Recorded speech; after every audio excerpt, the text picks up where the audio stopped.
Well, she woke up one morning and looked at her phone, and she says, "I found what I want for my birthday." On my birthday, On her birthday, actually, and it was down in Arkansas. So we got her. We load up the trailer, the truck, and get it down and look at it. And she seen it, loaded up, brought her home. 8 years ago. 8 years ago. Tuesday. This coming Tuesday. Yep. It was about, I guess you could call it patina'd. Naturally. It was bad. It was bad.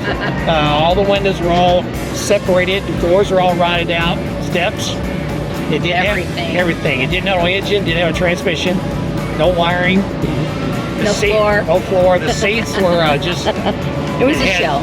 So then we start heading up to Plastic Parts and start buying parts for it. We brought it home, and it wasn't even off the trailer yet, and my dad asked me what kind of wheels we were going to put on it, and I said, old school Traegers. And he was like, happy anniversary, go buy them. So I went online and I ordered them right then, and I said to you, I'm not giving you a chance to change your mind.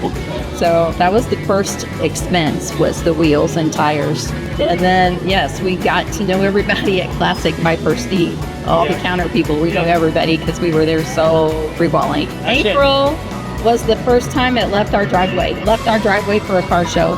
Got first place for our class. And we did a car cruise that night, and it's been in the garage since April until today. Yeah. So we haven't done a lot with it yet, but we plan on building a lot of memories in it.